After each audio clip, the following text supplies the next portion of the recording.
Sarah, I'm so excited to have you joining me. I always like to tell guests that you're like one of the rare few, but I got to tell you, the reason I knew I had to have you on is because I like to pick people who have like a best friend vibe to them. Like, and I listened to a podcast of yours. I can't even honestly remember whose podcast it Was was. it Rochelle Moulton's podcast? Yes, that Yeah, is sounding so that was familiar. probably the most fun one I've ever recorded. We talked for so long. It was like chatting with an old friend. That was a good, yes. So you guys had that, and I was like, oh my gosh, I know I'm just gonna hit it off amazingly. And then I read your bio, and you have in your bio that you do dog dancing.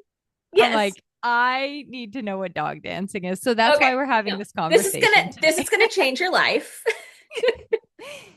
Just saying. So, dog dancing is often called either, if you're in the UK, heel work to music.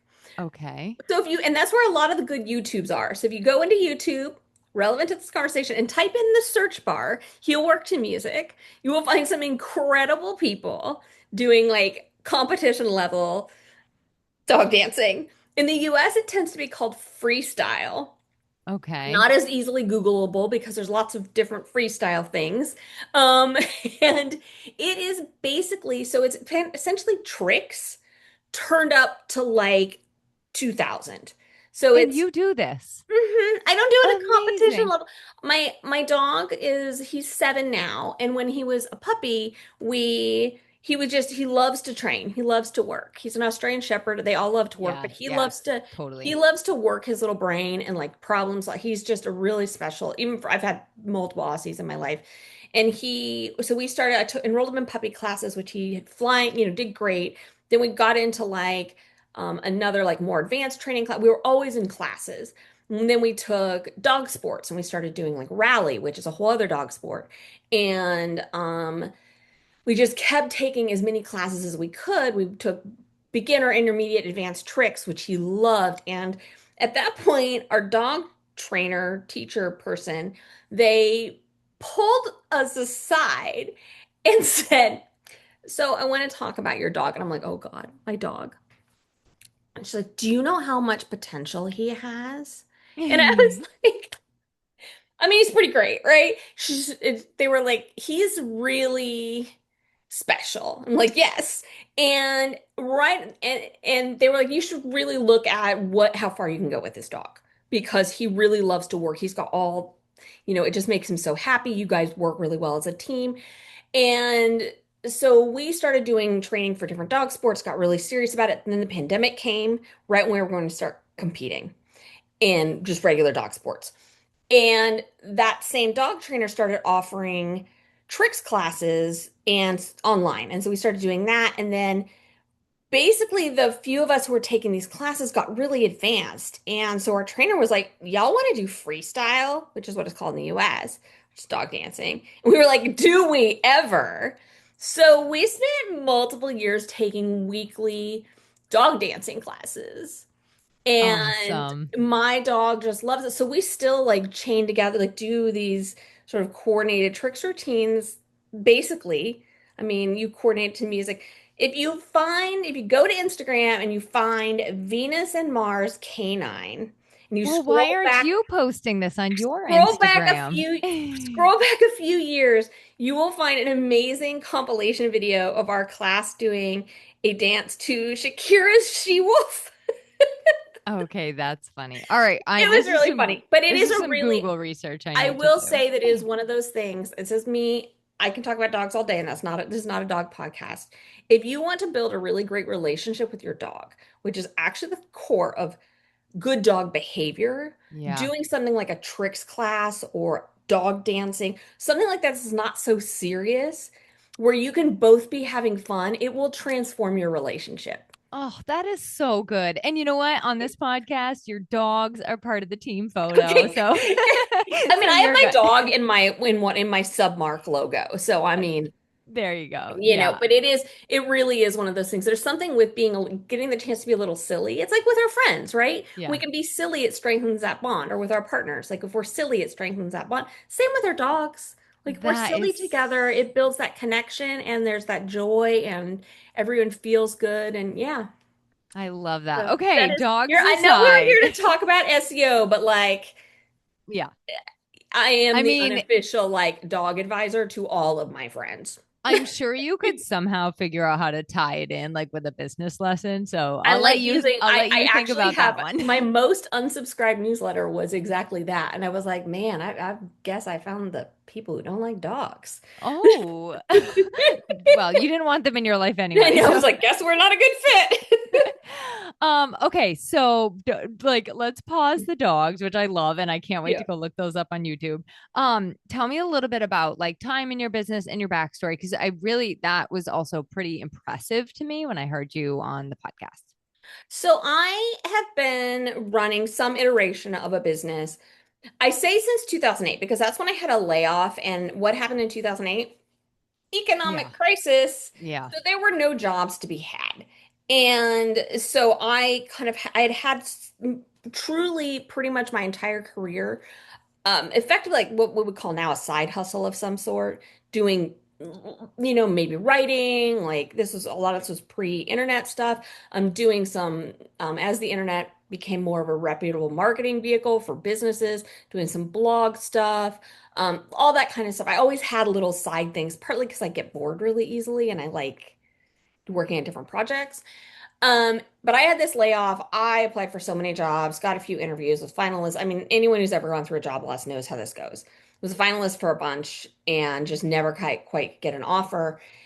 And I was like, well, guess that little side thing is gonna have to be the thing because you got to pay the bills. Yeah. And so I, pieced together different freelance opportunities, leaned on my network a lot, which fortunately I had a really good network and really went through this kind of interesting evolution where I was sort of, because of my previous jobs, I was a communication generalist who did focus a lot on online stuff because I was like the young person at the time. And I, found people saying like, do I need a blog? Does my website need to like have more than a map to my business? Like, just these kind of interesting questions that people started asking me. And over time, it really grew into something that I was really proud of. And, eventually I had employees who were, working, on building client websites and training clients and doing things like that.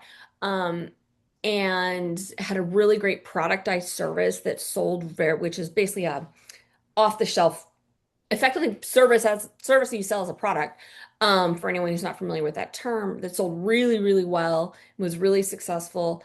And then, that kind of went through the early pandemic years with that model. I lost a couple of really great team members who went on to pursue like their own really cool things, and I'm super happy for them. And I kind of looked around, I was like, maybe this is the right time to shift from that done for you model into more of this consulting role. What happens when you do that? You've really got to, anyone who's a consultant out there knows you've really got to have, a clear framework, clear methodology. It's very different than that kind of agency model. And so spent some time evolving into what the business is now, where I kind of divide my attention. I have a system that I use that to me it all makes sense that it connects together, but marketing strategy, search/discovery type strategy. And then also the piece that I weave in that I think is kind of unusual is making sure that the offers, the things you're actually selling, whether they're services or what have you, are actually aligned with that, all of those other strategies, because that's actually where we see a lot of gaps. So I bring those three things together, and I'm really fortunate to have a lot of clients who've been with me for a long time. Even back, a lot of them from the agency days came with me and were like, I waited for you to offer stuff like this for years. Awesome. Yeah. So that's the shortish version of my story. An interview coming out on April 14th, we talk about how a lot of when you're in that growth, or sorry, in that seed phase, which you were for the first couple of years, you are just kind of taking on different things and Like, I'll trying out just, what you like. Yeah. yeah, I'm like, I'll just do whatever. And I feel like the bit that's when our customers speak and we listen to them and our business just, I mean, that's when I find it flourishes because you're really meeting the needs that you actually are seeing and hearing people Yeah. have, you know? So, If I hadn't, I always say I kind of hit lightning in a bottle because I had a basically a hobby blog, a couple of them over the years. And one of them was related to a specific industry.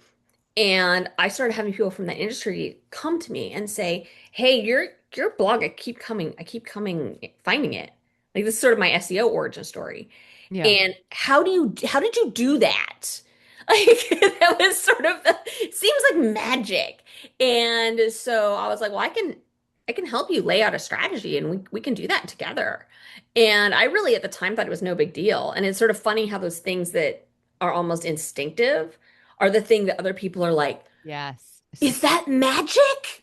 That is so true. That is so true. And I think that's actually a really important soundbite because it's true for all of our businesses. The things that Absolutely. come super easy to you are the things that other people are like, what? I could not.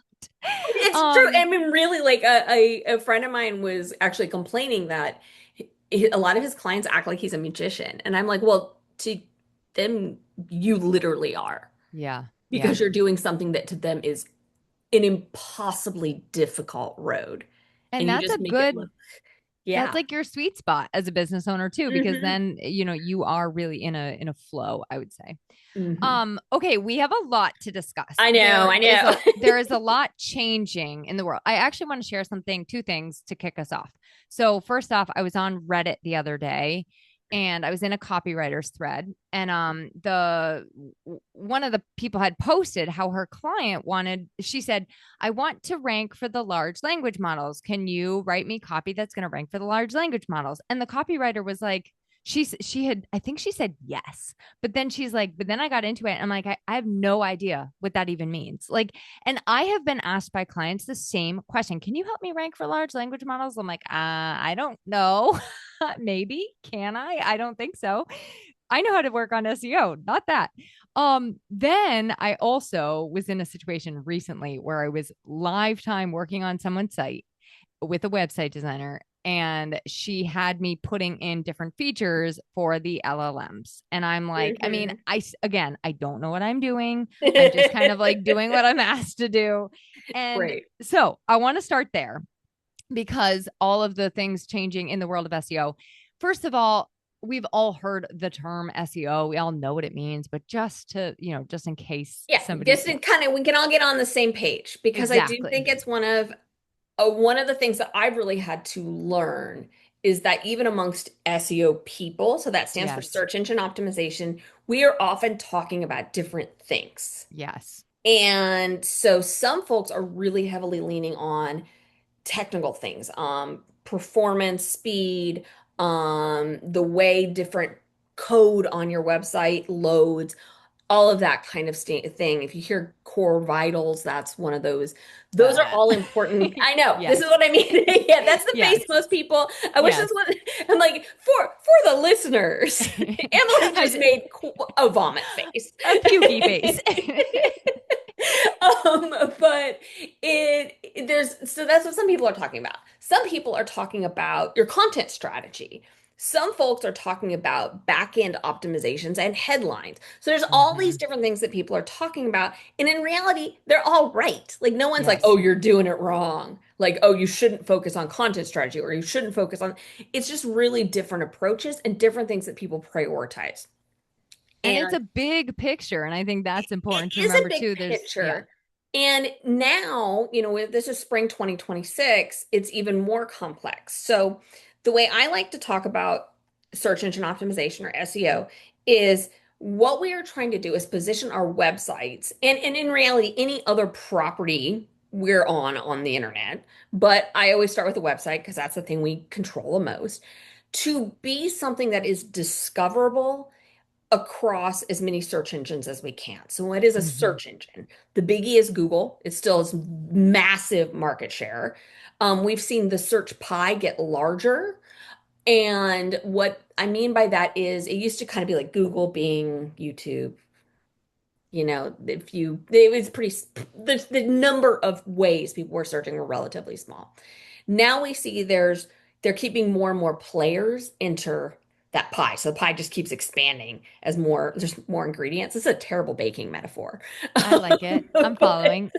but so we have things. So we have, yes, we still have Google, which has the vast majority of market share. Yes, we still have Bing, which is built into Microsoft devices. We have things like DuckDuckGo and some of the privacy focused browser. Yep. So that's another way people are searching. But then we also have YouTube, which is the second largest search engine. We have, then we also have some of these newer browsers that are AI powered. And then we also have the large language models or chatbots or whatever your preferred verbiage is, as Yeah. well as things like Pinterest, which I would also consider a search engine. Agreed. Then we can get more granular and also talk about how we have Google Maps, which is a search engine. We have Apple Maps, which is a search engine.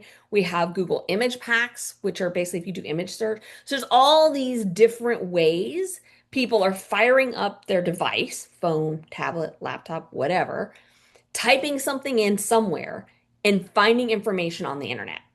And what is so that can feel really overwhelming, like, oh my God, Sarah. That Like kind of that's overwhelmed me. I I won't know, right? lie. But here's the thing to keep in mind. This is the thing that I want folks to understand. There's two things actually. One, most people, the first thing they do when they start their internet experience, so they open their laptop, they pull out their phone, is they do some kind of search. Hmm.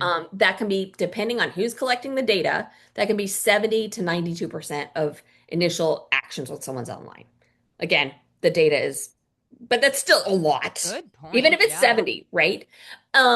So that's something to keep in mind. The other thing is ultimately it is all searching.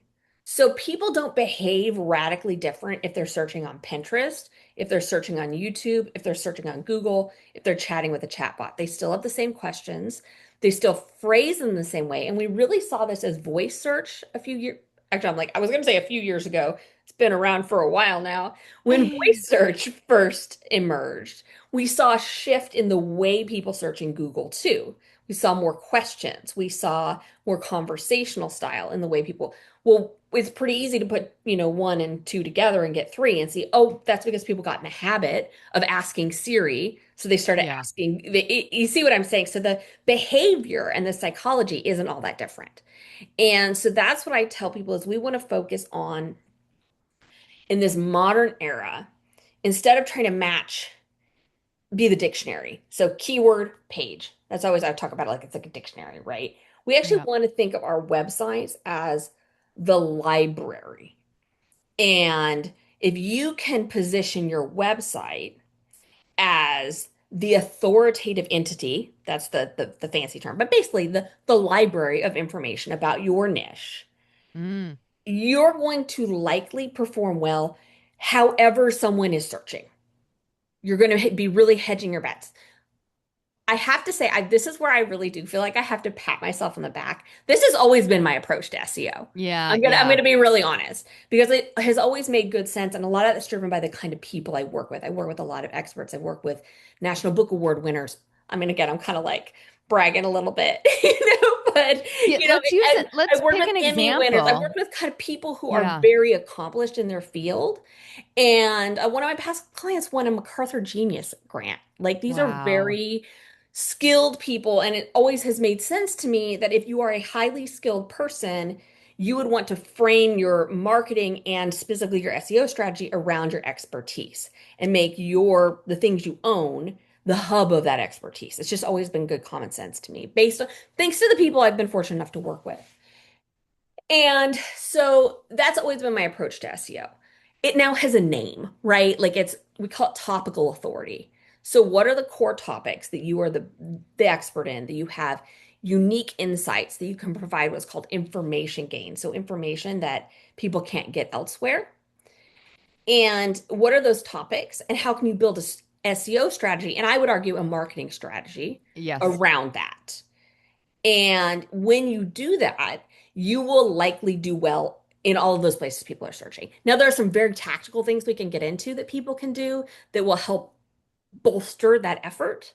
But at its core, that's really what I think an effective SEO strategy is thinking about that from a topical expertise standpoint. Okay, let's get into the logistics, and I'm going to share an example with you that I think will work well Okay. with this. So, like one of the best, I took an SEO course. It was like 9 months long, and one of the best parts of it was a project we did where we took one topic of expertise. Hmm. Mine, I chose at content repurposing. Oh, So, that's a good one. There's a yeah. lot of searches for that and not a lot of good info. Sorry, I just Well, thank nerded out no, about that. thank you. I love that.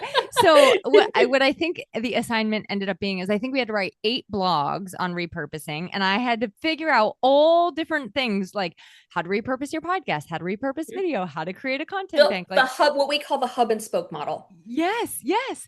And then I used that same content on social media, repurposing it, and on my Yep, podcast, repurposing it. So it was love it. all like this big. So I take an example like that and show us like how to break down, like maybe we pick a travel agency or something I was like like, that. I can go with content repurposing because that's really good. But so I do want to say what you're talking about. I think that's a really good framing. So what you're talking about is often called hub and spoke.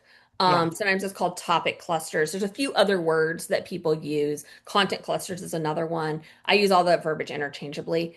So that strategy where you're like, I'm going to have a pillar, so an overarching article that goes into one of my favorites is actually King Arthur Flowers' sourdough guide, also because I'm a sourdough baker. But like theirs is my favorite example because I've watched it evolve over probably 8 years. And they just Yeah. are, so whoever is driving that bus is like just so great. Um, and that is a core piece of what we people are kind of calling entity SEO. I just call it topical authority. That is a core piece of that. So that is something that if you do that, you are doing probably a lot better than a lot of your competitors. So if we're talking about, I can go with the travel agency um, example. I Um, can pick another if you I'm like, need. I can go with that one. That one's like a little funky because that gets into like that. There would be some special things that a travel agent would need to do because also we're in this weird place where people are like, do I even need a travel agent? Yeah, yeah, yeah. Like Okay, I'm like let's I've pick. actually had travel agents as clients and it is their SEO strategy is complicated. Okay, I know there's a travel agent listening, so I'm like, don't listen to this, I'm Christine. sorry. I'm so No. sorry, travel agent. Okay, you pick the industry. So, well, I was actually And gonna say, let's go with. So we're talking about an attorney, right? Like, say they're an intellectual property attorney. So that's someone who deals with things like licensing, copyright, trademark, infringement issues, patents sometimes, all that kind of stuff where, their clients are trying to protect these really valuable assets in their business. I think that's a pretty good one because I think most people have like at least a decent idea with it, like copyright is a thing. yeah, And most people have at least had some interaction with an attorney. Um, and also like I adore my intellectual property attorney, so maybe she'll listen to this and get some free advice. So, anyway, so pass it along. I call this what I've been functionally calling this is thinking about your SEO strategy in 2026. Things could change, right? So I just want to always ground in where we're at right now. Yes, yes. I like to think of it as a layer cake. And, when we make a cake, we stack, very into the baking metaphors today. We want to stack those layers very purposefully, and if our cake is getting smaller on the top, we don't want to take that small part at the top and put it in the middle because the whole cake will collapse and you'll have just a big old mess that makes no sense. And so we want to really purposefully stack all the elements of our SEO strategy together in a really solid order. So what you were talking about in your example, that hub and spoke, that's effectively the second layer. So that's doing a lot of heavy lifting. But the first layer of this layer cake strategy or topical authority or whatever that I think about is we want to first actually step back and identify. This sounds so obvious, but people do not do this. Two things. One, what are the actual topics that we are the authority on? Right? Yeah. Like, and again, it sounds so obvious, and yet the vast majority of people I talk to have not done this because they're like, How I'm many do you just, recommend people choose? I always tell people three because I like Yeah, literally that's because I like the number three, but I also think it's same. really easy for people. My whole approach to marketing SEO is let's make it easy Yeah. because the folks I work with, they maybe have a couple people on their team. And so And they're doing a lot of work themselves. one thing I want to remind people too, as we go through this kind of exercise, is like 3 topics. You can go so So deep. deep on 3 topics. Like So you deep. have so much information on those 3 topics. You will never run out of content ever, ever, ever. Right. So in my exactly. So intellectual property attorney example, that may be, one of those may be trademarks because there's a Yes. lot you can go into with trademarks. One may be licensing, which is a subject that's very important to intellectual property attorneys, but a lot of their clients know nothing about. And then number three might be copyright infringement, right? So those are three. And any attorney you talk to could be like, okay, I could give you 700 subtopics and Yeah, because those are exactly. huge issues. But you need to identify those first. But here's the thing also that is becoming very, very important. This is both from data that I've seen, but also I'm very fortunate to have access to basically hundreds of sites, Google Search Consoles. And so I can I like to snoop and I get to look and see what's going on. And it's very cool if you're a data nerd. And so one of the things that I've seen is also we want to identify what entities, so what are these other um, companies, institutions, even individuals that are connected to those topics we've identified.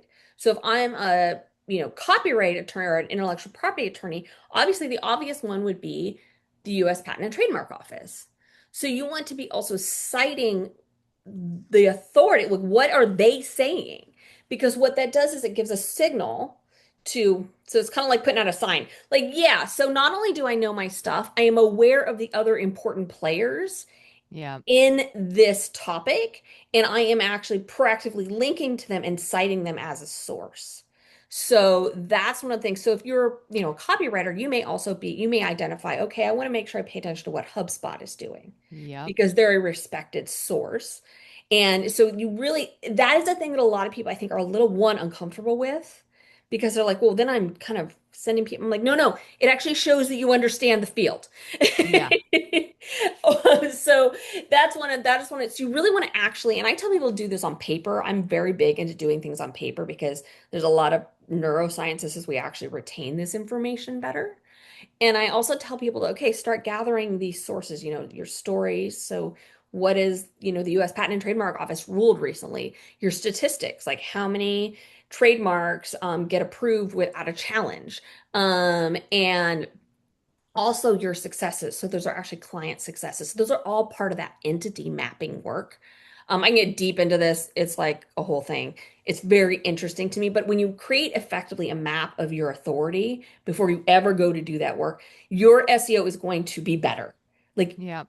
and it just sounds so to me so obvious. But when I explain this to people to a number, they're like, oh, so I'm stepping up and saying I'm part of this important arena. Yep. It's like, yeah, Yep. I that's love that. I love that. So to recap, just on what we have so far, mhm. we have our base business. Hmm. We have our three topics that we are an expert in and Yep. could talk about all day. And then we Mhm. have outside sources that offer credibility to what we Credibility. do. Yeah. Okay. Exactly. Now keep that credibility thing in mind because there's more to that as well. This, and I don't like making predictions. So if I predict something publicly, I really believe in it. That credibility thing is going to in the future be a huge tipping point for visibility online as we see a lot of effectively like deep fakes and all of that. It's going to be Yeah. I mark it down. Then the next layer of our layer cake is that hub and spoke. So that topic clusters, what have you. So that means articles. And people are like, Sarah, I don't want to write articles. And I'm like, one, you can hire a professional writer who can Mm-hmm. interview you and do a great job. You Mm-hmm. know? Two, I have a YouTube video actually. If you Google my name and like make blogging easier, you'll find it. But literally you can talk. A lot of my writing starts with me going on a walk and talking into my phone and it Yeah. transcribes. Because sometimes I do better talking through things and then I can take those ideas and put pen to paper. Um, but those articles, they're one evergreen because you can keep them up to date. And the data tells us that updated older articles are doing great, especially this is what I think is really interesting right now. Again, we're in spring 2026, especially in the chatbots.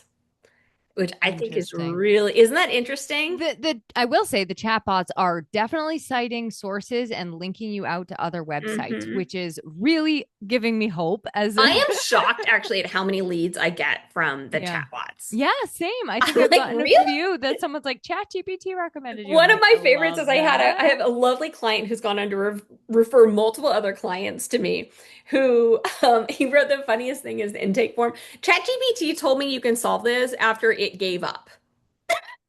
Oh my God. I love that. I was There you like, wait, go. it's like, and you know what? I actually did have the solution. It was just so, it was like, you should, this is beyond my capabilities. It said something like, this is beyond my capabilities. You should talk to an expert like Sarah Moon. And That's it sent awesome. him to my contact page. That is I awesome. know it was one of my favorites because I'm like, I don't know how often that happens, but that is pretty funny. Um, but that would what a hub and spoke looks like is basically an overarching article about a specific topic. So it could be, if I'm that intellectual property attorney, it could be the startup founder's guide to trademarks in the AI era, right? Hmm. So that would be if you're anyone's an intellectual property attorney, steal that. It's really good. You will get a client from it. And you could break down, again, citing what the US Patent and Trademark Office, any cases that have been going on, any kind of case studies you have from your own clients, and get that meat in there and break down what they need to know, that guide. So think of it as like, hey, I'm going to step up and be like your partner here before we even work together and break down exactly what you need to know. So that nice umbrella. And then you can have additional supporting articles that are go more granular. So you gave a great example when you did that program and you did all the stuff about content repurposing. You can do I like to shake up the formats. So one of Yes. my favorites is this versus that. Yes. So if I'm that attorney and I'm working on my topic cluster around, you know, trademarks, I might be, trademark versus copyright, which to file first, Yeah. and, talk about the implications for us, software founder, what they need to be thinking about. I know the answer is they actually need to do them concurrently, um, which is, again, you're surprising them with a little bit of new information. You can also do common questions. So I tell people actually kind of you don't even need to use any special software like SEMrush or Key Search or whatever to get a lot of this information. You can literally Google your subject matter, and in the people also ask panel, Yeah. it will Yeah. literally give you the keywords. Just steal those. And now you can ask the one way I do like to use a large language model is you can ask it like what questions are people asking about this topic? One thing I do need to caution people when they do that is be Okay, careful good. if you start talking about keyword like volume or Yes. competition. They make up the numbers. Yes. They make up the Do not numbers. thank you. Just actually this let's just say do not use large language models to get your actual keywords. You have Yeah, to take it a step please further. don't. Okay. Please I'm don't. talking specifically about Yeah. like But let's say you're that can be doing great. What are some yes. common questions about? Yes. Yeah, because they're also pulling, because remember, they're just looking at things on the internet as well. So Right. they're pulling things from Reddit, which is a great source. They're pulling things from Quora, which is another commonly cited tool. They're going to a lot of these different sources that we would be going to and also pulling those. So Yeah. basically doing pattern matching. So that is so then we want to just continue down. And depending on your niche, you can even get away with maybe 3 items if you have a very focused niche. If you have a more competitive niche, like content repurposing, you need to be more expansive in your hub and Hmm. spoke. Hmm. And that's something you have to kind of make a judgment call or work with an expert to determine what makes the most sense about how competitive that is. Now, next is one of my favorite, which is integrating conversational questions. So we touched on it a little bit in the hub and spoke. And the conversational questions can be something like, a blog post. That's, what you like, and now I'm like, wait, my brain just completely glitched out. Apologies. But the conversational questions can be exactly what someone would be asking the internet about. What if my trademark gets denied? Yeah. Like that's a really scary thing to have happen. And that can be something that could be a blog post. It could also be an F part of an FAQ on your services page. So this is a biggie. If when you have a page for a service, I want you to have a topical FAQ about now. This does not mean do you offer payment plans. This is not that kind of thing. These are about the subject. And I am saying that it is one of those things that I am seeing have a bigger and bigger and bigger and bigger influence on the visibility in Google, but the citations in those large language models. So there aren't rankings in large language models. There are lots of people who are selling software saying they can track large language model rankings. None of them are accurate. That is my controversial opinion that is correct. I went to a whole webinar about this, like a whole workshop that broke down why it's there. You can't actually say, when you say ranking, you're not being accurate because it's just that's not how they work. They cite Yeah. things, and there's different factors that contribute to the citations. So, but those questions and answers are heavily citable. And so that's something that I really encourage people to think about. How can you add that topical conversational questions to other parts of your website? And so I encourage you, honestly, folks should go look at my website and see what I've done on some of my pages where I have FAQs.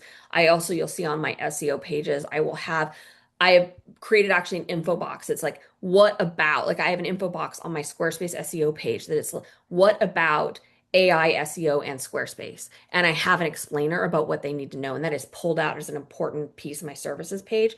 I did that one for the users because I'm getting that question a lot. I'd rather answer it before we get on a call. Yeah. And two, I did that because the various search engines, especially the large language models, are eating that up. So Yeah. I'm like, I'm going to meet everyone where they're at and just integrate that. Like put it right there on the page instead of hiding it. So integrating that. We also have this the citable, what I call citable um citable prose. So that means we want to have writing that is clear, that makes it easy for AI to crawl and cite. So that means that the first copywriters will be rejoicing. The first sentence provides like a clear, factual guidance on the topic. So a lot of times, and I have this bad habit too of like kind of introducing a page that's like, it's not saying what it's about, right? Or a blog where I'm not really saying what I'm going to be talking about. And the LLMs seem to be really appreciating content that has this sort of, I say it's the lead sentence test. Does that first phrase on the page or the post say what's on the page? What are they going to Yeah, expect? like the way I like to think of it, that same exact thing is just like right at the top, think of your key takeaway and put it there. Yes, Yeah. Okay. literally. We see what's called semantic headers. So basically those are our header twos, header threes on our pages and our posts. We want to make sure that again, they're very clear topics and they integrate the words that are important. We don't want to like I've seen again going back to our intellectual property attorney, I've fixed a lot of websites where I've had folks have like why it's important as a header two. And it's like, well, what's important? Like what are we talking about here? Maybe we want to say the benefits of, you know, licensing for your business's revenue. Like Yeah. we can say the words.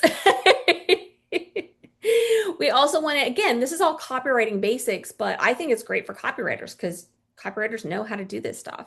Scannable headlines, bullets, bolds, all of that kind of stuff, integrating questions again. All of those models really like that citable prose that makes it very clear. I think the big upside is it also creates a high quality user experience. Hmm. What's Okay. becoming, I mean, that's the other thing. Someone can scan Yes. and understand. Yes, and that also appeals to different ways that people's different brains move through our site. Okay, Exactly. we're super in the weeds, which I want to Yeah, just be cognizant because I know. I'm into it. I know. I know. I'm like, I'm And laying it out. I've got two no, more points. okay, So, okay. And then I want to make sure we just distill it down yeah, so easy because I really don't want people to feel overwhelmed. I know. It's and honestly, folks, this is probably the most technical thing I talk about.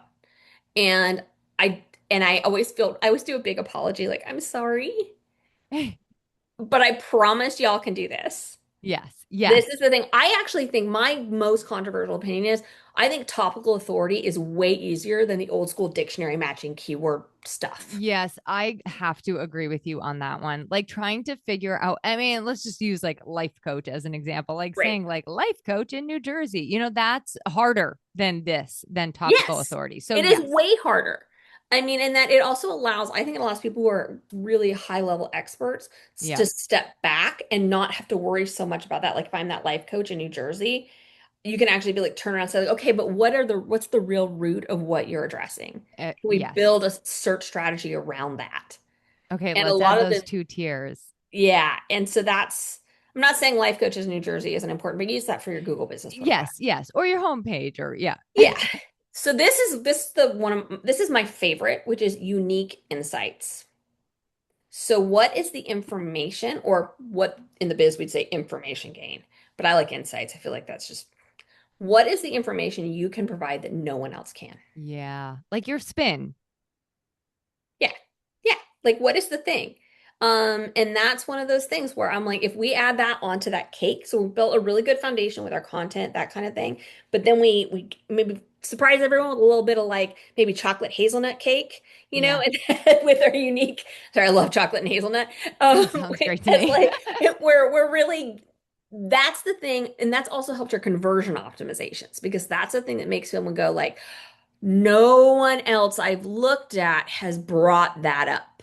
Hmm. So yes, the LLMs love it, Google loves it, but also we humans, we love to be surprised with some new information or Hmm. new perspective. Like we really, it's like we're like, ooh, yummy. You know? Yeah. And I think the other important thing is information is everywhere. Yeah. People can't get your unique opinion and insights anywhere else other than you. So, And what I see is people oftentimes are trying to fight it out in more of the like, and this doesn't mean I'm not saying this in a judgmental way, but more at the basic level.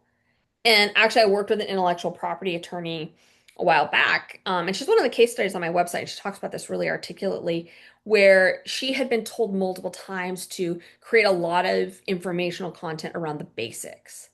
But the clients she worked with actually knew that already. yeah. And Yeah. so we created a strategy around these things that were more advanced, but also she had really unique insights into, like a lot of people were looking at, um, pursuing different legal mechanisms. And she was like, no, no, you need licensing. Licensing is what you need. And that was a concept they had never heard.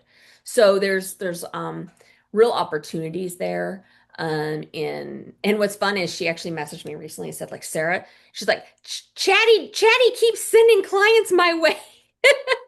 I'm like, yes, it's because we put that That's we put awesome. all that good information gain on your site. And then the very last, and this is again where we're mixing in what makes you special, author credibility.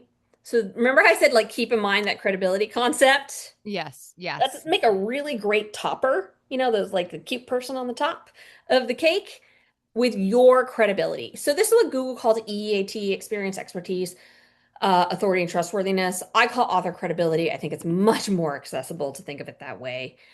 What are your specific experiences, your credentials, and all of that that you can bring to this cake you've built of authority around a topic? Yeah. And tell people, like, okay, so I was actually modeling something. You know how I mentioned that I'd worked with National Book Award winners? That stuff actually helps improve your chances of being cited. Yeah. A lot of times when I Yes. say things, Okay. I'm planting seeds to bring it up later. These are such great tips. Like, I mean, and I also recognize that it does feel overwhelming. So, Yeah. how would you like? First of all, I want people to go visit Sarah's site, and she has like an offer coming up for a Google My Business Profile workshop, which you definitely want to get in on. It's It's April going to be so 14th. fun. Yeah. So that's a must. But you also have a lot of other information on there, ways to get in touch with you and learn.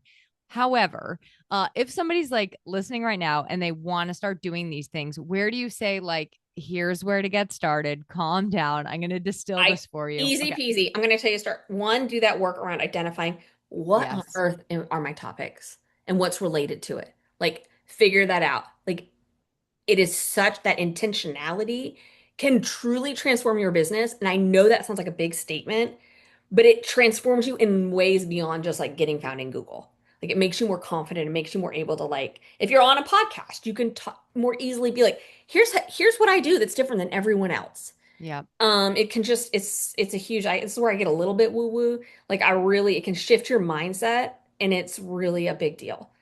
It's like putting that stake in the ground, being like, I'm I owning this. agree. Go And 100% in on yourself. Yeah. truly, Yeah. truly, I have met so many people who are their industry's best kept secrets, and they absolutely should be the most popular person in their industry. Yeah. Um, and then the next thing I would start with is that hub and spoke article thing, because I can guarantee you most of your competitors aren't doing it. So you're going Yep. to be building an unshakable foundation that then as you progress, because you don't need to go and do this all like next week, Right. right? Right. But you can create one article a month, two articles a month, and start working progressively, and the rest of that will follow. Yep. And I really, really encourage people to start there. I actually do have a free course that's called Engineer Luck, that goes into a little bit more of that strategy and what that looks like. Okay, It's great. free for a reason because I really think that people, they get those wins, they'll see the possibilities. And it's really, really can make you just see like, wow, I'm attracting people who are really well fit into my world. Like I'm really, that kind of thing. And so it's definitely worth going through that free course and just understanding what the approach is. From there, you can start building, but that is where I would start because I Okay, think that is fantastic. super achievable. Okay, on piggybacking on that last question, and then I want you to like share how to find you, anything you want to share. Which I'll include everything you mentioned so far in the show notes. But last question. Should I or should I not use AI to write those articles we just talked about and my social posts? I'm not a social media expert, so so I will say I don't follow data about social media, but I'm guessing it probably follows the data I have about articles and website content. What we saw about a year and a half ago was a lot of people started, and I'm going to say dumping Yes. mass generated AI articles onto their websites. And here's the thing, they saw results. They got more traffic. Now, I haven't seen if they got more conversions. That's, a big question. ClickUp is a great example. ClickUp did that. They dumped massive amounts of content onto their website, blog posts about everything potentially ever related to ClickUp, all AI generated. What we have seen starting in the fall was that content declined massively in traffic. ClickUp's blog has, I think, 10% of the traffic in January that they did the previous January when they implemented that. So they lost Wow. 90%. Wow. Not to like call out ClickUp, I think they make a fine product. They tried something and it didn't work. Um, the reason it is, and this is my working theory that I think is probably accurate, is all of the things that we search on do not like content that exists solely for the to be found in search. Right. Right. You're And still so talking to a user at the end of the day. exactly. And so that to me is like why it makes sense. I remember when I saw a bunch of high profile companies do that. And I remember actually saying to someone like, this is not going to end well. You know? Because we know over and over again, eventually Google catches up and everyone else follows Google, right? Yeah. Like they're still the major player. And so I was like, I don't think this is going to work for the long term. And it didn't. It did for a while. Again, I don't know how it affected their bottom line because no one's saying, which kind of makes me think it probably didn't do super great. Yeah. Okay. And then what's kind of like your personal thoughts on, like, just take the data aside, but personal thoughts on outsourcing web copy, let's say, to a large language model? I think that human voices make connections with other humans. Thank you. I have to say, a lot of us are getting more savvy at being able to tell what was written by Yes. AI and what wasn't. And a little part of your brain can still not help but say, well, if this wasn't done by them, what What else is else? not? Yeah. I And always, it's my joke just is not if, you. yeah, it's just not you. And that's in the end, we hear people say, I want more human connection. I want Yeah, community. I want conversation. And we actually have the ability on our websites, on our social media to start conversations. 100%. People want to have a conversation with a real person. I always joke, I hate going on LinkedIn because it feels like it's just bots yelling at each other. Yeah, And I'm joking, but it's also true. Like there's not much conversation happening on that platform these days, at least in my corner of it, and sort of the marketing world, because it's all these bots just talking to each other. I'm like, this isn't a conversation. This is just being in like a crowded room, and I don't like crowds. So I I truly believe that there's there's going to be an interesting divergence in in people who really are going to be valuing human voices. And that is going to be a very interesting how that shakes out is going to be very interesting. I'm not a hater. I understand why people use this software. I'm just very no, I talk to a lot of people and I hear a lot of things from people, and they are so deeply wanting more human connection, not less. yeah. All right, this was amazing. So it's sarahmoon.net Yep. .com and also works. .com. Okay, and I'll have all the links to everything Sarah talked about in the show notes. The link to that free engineer. Sorry, I can't read It's my own called Engineer writing. Luck. Yep, Thank you. of Thank course. you. I Like also a have good. a really good ebook that's free as well that has it's called the Beyond the Algorithm. That goes into it has a ton of it's basically a ton of my own writing, no AI, about what's going on with the search engine right now. That's something else that you Awesome. can download. And I also have what I think is a really good newsletter that comes out every Friday that's about all kinds of things marketing, including the occasional story about my dog.